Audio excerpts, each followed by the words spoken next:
A San Francisco Archbishop is banning Speaker Nancy Pelosi from receiving Holy Communion over her support for abortion. Archbishop Salvatore Cordileone telling Pelosi, quote, you are not to be admitted to Holy Communion until such a time as you publicly repudiate your advocacy for the legitimacy of abortion. You are not going to believe this Archbishop's stunning hypocrisy, and boy, do I have examples. Just wait for it. Elderly Speaker of the House, Nancy Pelosi, has been barred by the Roman Catholic bishop from receiving Holy Communion because of her support for abortion rights while continuing to refer to her Catholic faith in public. I guess you can do one or the other, but not both. Archbishop Salvatore Cordileone of San Francisco sent Pelosi a letter informing her he would now prevent her from receiving the Catholic sacrament. Despite the bishop's declaration, Pelosi, in a gangster move, still received Holy Communion shortly thereafter at the 9 a.m. Mass in Georgetown because the cardinal didn't ban her. She outranked him with the cardinal. The bishop moves to take Pelosi out. Pelosi takes the bishop. I always wanted to announce chess.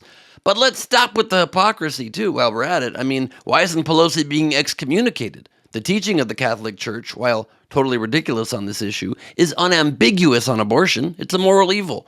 And the Church attaches the penalty of excommunication. So really, she should be excommunicated. As should, probs, the thousands of child abuser priests?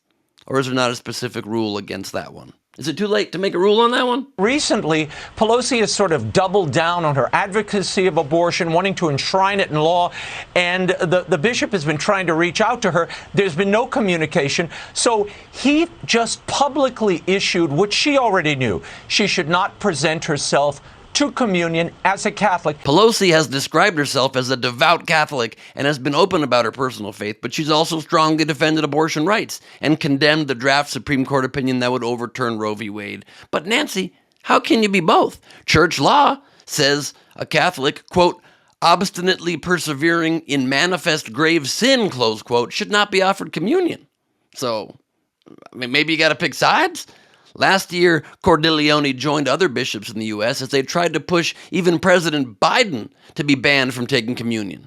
Pope Francis defended Biden, though, stating that Biden is a good Catholic and that communion, quote, is not the reward of saints, but is the bread of sinners, close quote. If I'm following that food-based analogy correctly here, the bishop is going against the Pope. That is not cool. I mean, I'm fine with it. I'm a non-practicing Jew. It doesn't affect me. But it doesn't sound cool. But at least this Archbishop Don Corleone, or whatever his name is, always follows a strict moral code. What's that? He did what? Oh, wait. Archbishop Salvatore Cordileone fought against publicly releasing an official list of clergy known to be credibly accused of child sexual abuse. For real, dog? The vast majority of U.S. bishops released these lists because the vast majority of U.S. dioceses had lists to release, but that's sadly beside the point.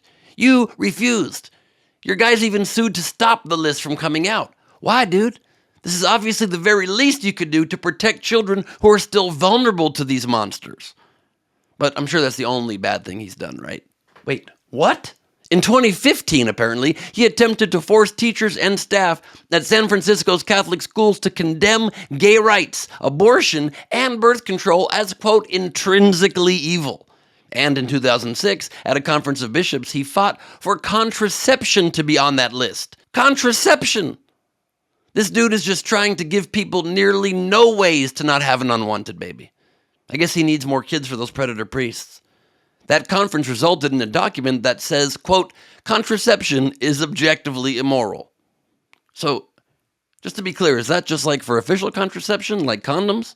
Is it still okay to pull out and someone's chest? I'm just trying to make sure I understand the rules. This is an act of mercy to Nancy Pelosi, putting her on notice that her soul is in jeopardy. Now, people privately may be living sinful lives, and we all are sinners at different levels, but when you're public about it, and in this case, Nancy Pelosi saying, I can be a devout Catholic and hold this view that is opposed to human life and the teaching of my church, that's a problem. So the bishop is saying, no, you can't. Cordileone is well known for his outspoken opposition to same-sex marriage.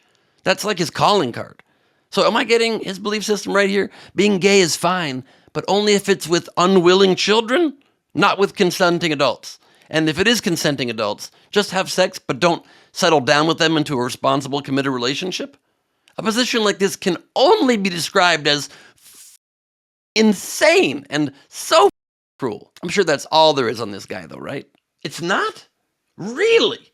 Okay, apparently right before his installation as Archbishop, Cordileone was arrested for drunk driving. Cordileone's mother was with him when he was arrested over the weekend in the College District of San Diego, driving under the influence of alcohol. Pulled over just after midnight Saturday, released from jail before noon that same day. I get it now. Things that save women's lives, like abortion, not okay. Things that make people's lives worse, or even directly endangers them, totally cool. Also, he thinks sex outside of marriage is gravely evil. Says a dude whose whole job makes him not allowed to have sex. Why do we have to do what he does? Next, is he going to make us wear those silly hats? What? There's even more? No way. In 2014, Cordileone expressed concern over President Obama issuing an executive order on LGBT employment, which would outlaw discrimination on the basis of sexual orientation and gender identity in enterprises with federal contracts. Cordileone expressed concern that the order might oblige managers to violate their personal beliefs. Hey, here's a crazy idea. If your religious beliefs include discriminating against people, change your beliefs. Or change your religion. Or at least stop listening to guys in completely absurd hats. Dudes dressed up like ghost Klansmen are going to tell you gotta discriminate on people? Get out of town. But what is communion? Why does it even matter to Catholics? Well, for communion, priests change bread and wine into the body and blood of Christ. Side note, a third of Catholics believe it's his actual literal body and blood. Like for real. Then people eat and drink it, so they may be Christ in the world. I feel like there's got to be a less graphic way to do that, but that's the way it goes down. And there's no plausible way to be Christ-like, let alone be Christ himself, while voting against health care for all and against helping the hungry and against babies who need formula. So I guess that means all Catholic Republican leaders are now banned from communion as well. Darn. What else could they do this weekend? All that's left is to maybe go outside and commit the grave sin of dancing.